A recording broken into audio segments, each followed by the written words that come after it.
लद्दाख में -30 डिग्री तापमान के बीच जहां चीन परेशान हुआ, उसी वर्दी में हिंदुस्तान के जवान जय हिंद का नारा लगा रहे हैं। अपनी दिलेरी, जांबाजी, शौर्य का परिचय देते हुए जवान सरहद की हिफाजत में लगातार जुटे हुए हैं। 8 महीने बाद LAC तक जाने की इजाजत मिली तो आज तक सबसे पहले ग्राउंड जीरो पर पहुंचा।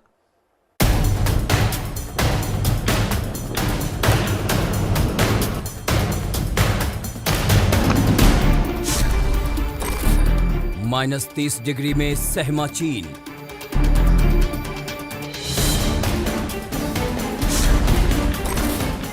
जमाने वाली ठंड में जय हिंद।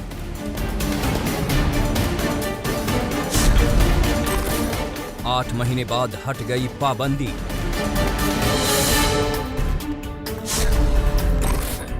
LAC पर सबसे पहले आज तक।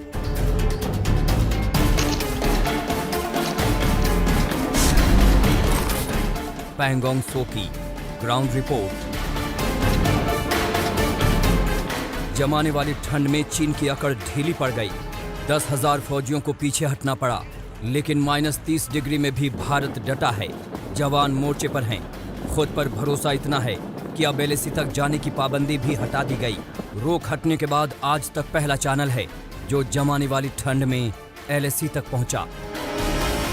लद्दाख में लाइन ऑफ एक्चुअल कंट्रोल पर जब चीनी सेना के साथ भारतीय सेना का तनाव बढ़ा था, आज तक मात्र चैनल था जिसने सबसे पहले ग्राउंड पर जाकर आपको सारी जानकारियां दी थी। उसके बाद मीडिया की किसी टीम को भी लाइन ऑफ कंट्रोल की तरफ जाने की इजाजत नहीं मिली। लेकिन एक बार फिर आज तक पहला चैनल बना देश का जो जब लाइन ऑफ एक्चुअल कंट्रोल पर मीडिया को अनुमति मिली है तो जाने के लिए वहां पर निकला है। दरअसल हम दिखा रहे हैं आपको आज की परिस्थितियों में लाइन ऑफ एक्चुअल कंट्रोल पर क्या हो रहा है। दरअसल 50,000 भारतीय सेना के जवान लाइन ऑफ एक्चुअल कंट्रोल पर चीनी सेना के आमने सामने हैं और उनका डटकर मुकाबला कर रहे हैं। और इस वक्त जो साल का मौसम चल रहा है वो सबसे ठंडा है। जनवरी का महीना है और तापमान इस पूरे इलाके में -50 डिग्री तक जाकर लुढ़कता है। पिछले साल अप्रैल से ही LAC पर तनाव है। भारत और चीन की सेना आमने सामने है। विवाद पैंगोंग सो झील के इलाके को लेकर है। इस वक्त पैंगोंग झील जम रही है। यहाँ पारा माइनस में है। दिन में ही -20 डिग्री तापमान होता है। रात में ये लुढ़क कर -30 से -50 तक चला जाता है। रात का -30 तक चला जाता है। -10 डिग्री दिन का तापमान होता है और ये झील अधिकतर अब जमने लगा है धीरे धीरे। लेकिन साल्टी वाटर होने के कारण यानी खारा पानी होने के कारण फिलहाल झील पूरी तरह से नहीं जमा है, लेकिन आने वाले दिनों में ये झील पूरी तरह से जम जाएगी। फिलहाल अच्छी खबर यह है कि अब पर्यटक यहाँ पर आ सकते हैं विशेष पास लेकर, क्योंकि अगर लद्दाख की इकोनॉमी को देखा जाए तो सबसे ज़्यादा निर्भर इसी झील को देखने के लिए आने वाले पर्यटकों पर है। और पिछले 1 साल से उनका व्यवसाय भी बैठा हुआ था, लेकिन अब दोबारा वो ये पर्यटकों को यहाँ ला सकते हैं और वो इस खूबसूरत झील का नज़ारा कर सकते हैं। जब चीन के साथ तनाव बढ़ा था भारतीय सेना का तो ये लगने लगा था कि पता नहीं अब पैंगोंग लेक जा पाएंगे लोग या पर्यटक जा पाएंगे या फिर उसको बंद कर दिया जाएगा पर्यटकों के लिए, लेकिन ऐसी बात नहीं है। फिलहाल पर्यटक जो है अब दुनिया के इस खूबसूरत झील का दोबारा जो है जायज़ा ले सकते हैं, इसका नज़ारा कर सकते हैं, यहाँ आ सकते हैं और यहाँ इसको निखार सकते हैं। पैंगोंग सो लेक के साथ ही LAC है। 130 किलोमीटर लंबी पैंगोंग सो का 1/3 हिस्सा भारत के अधिकार क्षेत्र में है। इसी से सटे फिंगर एरिया का इलाका है। विवाद फिंगर्स एरिया को लेकर ही है। फिंगर 4 और फिंगर 8 के बीच पहले भारतीय सेना पेट्रोलिंग करती थी, लेकिन अप्रैल में चीन की हिमाकत के बाद हालात बिगड़े। गलवान घाटी के हिंसक झड़प के बाद पैंगोंग सो लेक का इलाका बंद कर दिया गया, जो अब 8 महीने बाद खुला है। लेकिन अब कहीं ना कहीं पेट्रोलिंग जो है भारतीय सेना की वो फिंगर 4 जो कि बिल्कुल वहां पर आपको दिख रहा है, वो ऊंची सी चोटी जो है ब्लैक कलर की दिख रही है, वो फिंगर 4 है। और वहां पर जो है तैनाती है भारतीय सेना की, लेकिन दूसरी तरफ जो है चीनी सेना बैठी हुई है और विवाद उसी बात को लेकर है। भारतीय सेना लगातार चीनी सेना से यही कह रही है कि वो यहां पर अपना जो उन्होंने जमावड़ा किया है सेना का, जहां से कुछ ही किलोमीटर दूर होगा, उसको वहां से हटाए और पुरानी जो स्थिति थी यहां पर लाइन ऑफ एक्चुअल कंट्रोल पर, उसको बरकरार रखे। लेकिन फिलहाल अभी तक दोनों देशों के बीच में इस बात को लेकर अलग अलग स्तरों पर, चाहे वो डिप्लोमेटिक लेवल पर हो, सेना स्तर पर हो, यहां पर जो लाइन ऑफ कंट्रोल है यहां पर हो, तो ये वो बातचीत की प्रक्रिया जो है अभी फिलहाल जारी है। एलएसी पर पाबंदी हटने से उन्हें उम्मीद है कि हालात बेहतर होंगे, लोगों की आवाजाही अब बढ़ेगी। तो हाथापानी हुआ है फौज के साथ, इसीलिए गांव वाला ये डर है, क्योंकि अभी बॉर्डर इलाके, हम तो जीरो बॉर्डर इलाके का रहने वाला है, इसीलिए बहुत ही प्रॉब्लम है सर। एक तो इस साल कोरोना की वजह से हमारे यहाँ बहुत ही दिक्कतें हैं, क्योंकि इस साल हमारा चाहे बिजनेस वाला हो चाहे जो भी हो, उसमें हमें काफ़ी दिक्कत आया है, क्योंकि पंगोंग लेक इस साल बिल्कुल ही बंद रहा है सर, एक साल के लिए। अभी खुल गया तो हमें खुशी है, मगर अभी तक हमारा होटल पूरा बंद है, क्योंकि ये कोरोना की वजह से कोई आ नहीं रहा है, कोई आ नहीं रहा sir. Line of actual control पर तनाव कम तो जरूर हुआ है, लेकिन खत्म नहीं हुआ। चीन भरोसे के काबिल नहीं है। ऐसे में कहा नहीं जा सकता कि हालात 2020 अप्रैल से पहले वाले कब होंगे। लाइन ऑफ कंट्रोल से अशरफ वानी के साथ आज तक ब्यूरो। चीन को अब समझ आना चाहिए कि नया हिंदुस्तान है, मजबूत है और यही इसकी ताकत है। अब 1962 वाली हिमाकत नहीं चलेगी। आंख दिखाया तो मिलेगा करारा जवाब। चीन को गलवान नहीं भूलना चाहिए।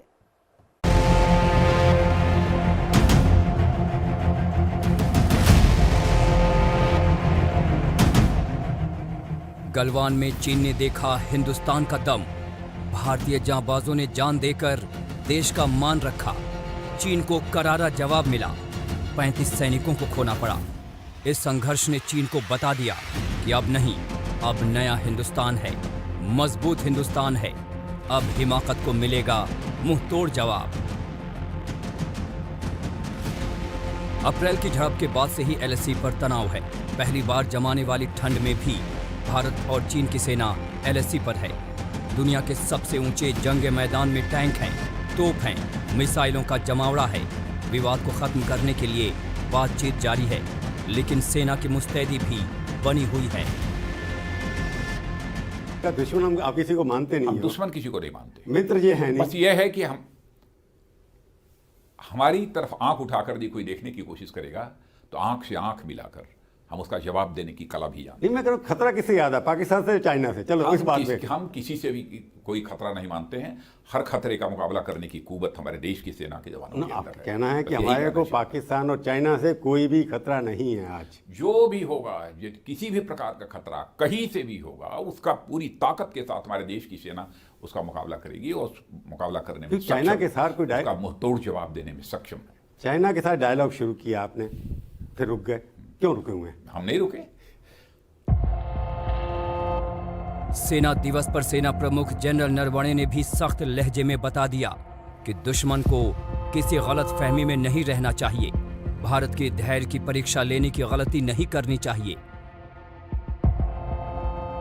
पिछला वर्ष सेना के लिए बेहद चुनौतीपूर्ण रहा। उत्तरी सीमाओं पर चीन के साथ चल रहे तनाव से आप परिचित हैं। देश के सीमाओं पर एक तरफा बदलाव की साजिश को मुंह तोड़ जवाब दिया गया।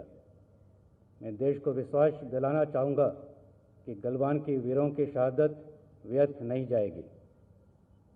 भारतीय सेना देश के संप्रभुता और सुरक्षा पर कोई आंच नहीं आने देगी।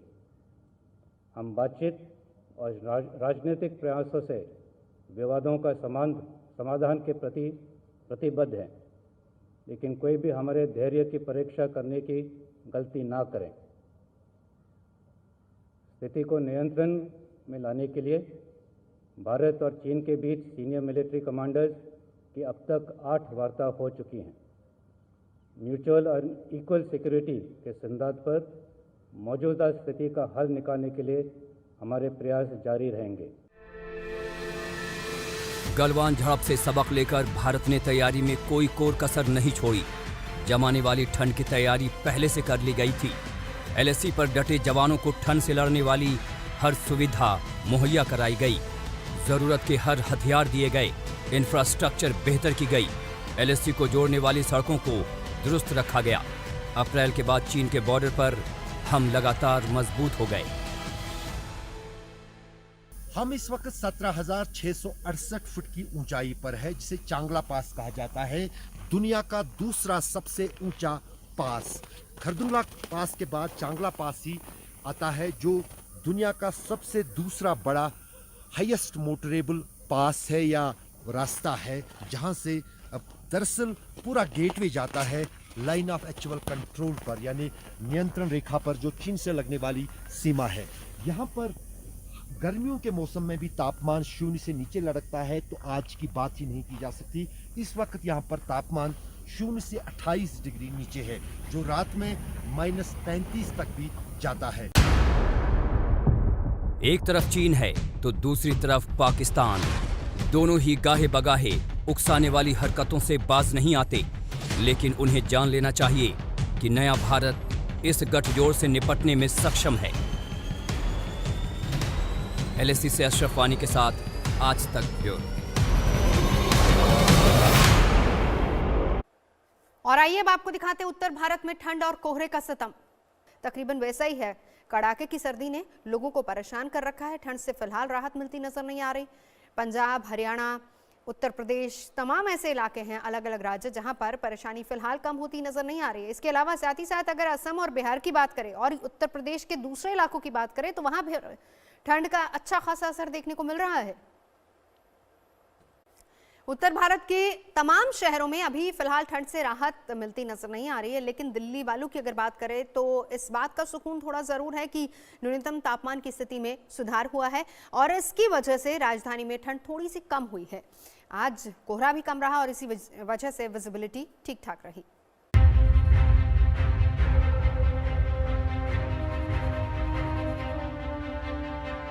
कोहरे और ठंड का मिजाज बदला बदला सा है। दिल्ली और एनसीआर में कोहरा तो मानो आंख मिचौली खेल रहा है। देर रात कोहरे की मोटी परत में लिपट गया दिल्ली एनसीआर। धुंध इतनी थी कि गाड़ियों की आवाजाही में मुश्किलें आ रही थी। यमुना एक्सप्रेसवे की ये तस्वीरें उसी संकट की गवाही दे रही हैं, जहां पुलिस वाले ट्रैफिक के हालात पर नजर रखते रहे ताकि ये कोहरा सजा न बन जाए। धीरे धीरे ले जाओ गाड़ी, ठीक है भैया। बीती रात की धुंध की ये तस्वीरें दिल्ली के गाजीपुर इलाके की हैं, जहां कोहरे का संकट सड़कों पर दिख रहा था। लेकिन सुबह होते ही कोहरे का तेवर नरम पड़ा, धुंध में कमी आई। जो संकट रात को सड़कों पर दिख रहा था वो घट गया। फिर भी दिल्ली को पूरी तरह राहत नहीं मिली। विजिबिलिटी में थोड़ा इजाफा हुआ। राजपथ पर कोहरे का संकट कम होने की वजह से कुछ दूर तक देखा जा सकता था।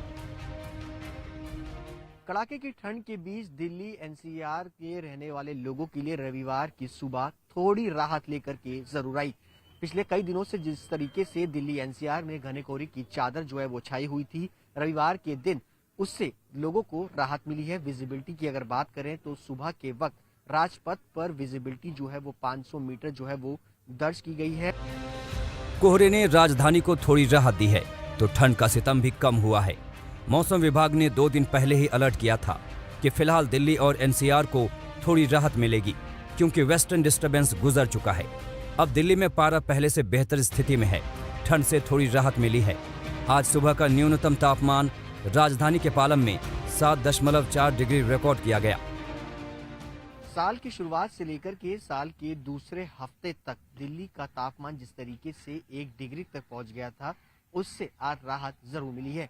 सुबह के वक्त दिल्ली के अंदर न्यूनतम तापमान 7.4 डिग्री जो है वो दर्ज किया गया है। मौसम विभाग की माने तो अगले 2 से 3 दिन तक मौसम में जिस तरीके से लगातार गलन वाली ठंड देखने को मिल रही थी, उससे राहत मिलेगी और मौसम में अच्छी खासी बढ़त जो है वो देखने को मिलेगी। 2 दिन पहले तक दिल्ली पर पारे का टॉर्चर दिख रहा था, लेकिन आज हालात सुधरते ही लोग सड़कों पर निकले हैं। राजपथ पर सुबह जॉगिंग करने वाली भीड़ बढ़ी है। इन सब के बीच 26 जनवरी के परेड का रिहर्सल भी शुरू हो गया है। राजधानी दिल्ली में राजपथ पर गणतंत्र दिवस समारोह की तैयारियां जो है वो जोरों पर है। इस वक्त हम मौजूद है राजपथ पर। तस्वीरें आपको दिखाना चाहेंगे कि गणतंत्र दिवस इसमें महज 10 दिन बचे हैं और इसको लेकर के तैयारियां जो है वो जोरों पर है। कड़ाके की ठंड में तमाम जो फोर्सेज हैं वो राजपथ पर इंडिया गेट की तरफ का जो पूरा पैच है वहां पर परेड रिहर्सल करती हुई फिलहाल जो है वो नजर आ रही है। दिल्ली और एनसीआर में भले ही राहत महसूस की जा रही हो, लेकिन उत्तर भारत के अन्य शहरों में सर्दी का सितम कम होता नहीं दिख रहा। आज भी हरियाणा, चंडीगढ़, पूर्वी यूपी, बिहार और असम में घना कोहरा है। बीती रात पटियाला और बरेली में विजिबिलिटी 25 मीटर तक हो गई। वहीं चंडीगढ़, बहराइच और गया में ये 50 मीटर तक दर्ज किया गया, जबकि दिल्ली, लखनऊ और गुवाहाटी में 200 मीटर विजिबिलिटी रिकॉर्ड हुई। मौसम विभाग का अनुमान है कि दिल्ली और आसपास के इलाकों में सोमवार तक पूर्वी हवाओं का असर दिखेगा, यानी तापमान में इजाफा होगा। सर्दी के सितम से थोड़ी राहत मिलेगी, लेकिन कोहरे की मुसीबत अभी बरकरार रहेगी। सुशांत मेहरा, दिल्ली आज तक। श्रीनगर में आज भी ठंड का जबरदस्त असर देखने को मिल रहा है। वहां बीती रात तापमान -7.6 डिग्री रिकॉर्ड किया गया। पूरी जानकारी दे रहे हैं हमारे सहयोगी शुजाउल हक। कश्मीर घाटी में लगातार ठंड का प्रकोप जारी है। पारा माइनस से नीचे आ गया है और पिछले कई दिनों से लगातार इसी तरीके का जो है ठंडा मौसम रहा है। श्रीनगर शहर और बाकी इलाकों की बात करें तो हिली एरियाज जैसे गुलमर्ग, पहलगाम है तो वहाँ पे और भी ज़्यादा टेम्परेचर जो है वो कम हो चुका है। इस टेम्परेचर की वजह से लोगों को, जो स्थानीय लोग हैं, उनको खासी परेशानियों का सामना करना पड़ता है।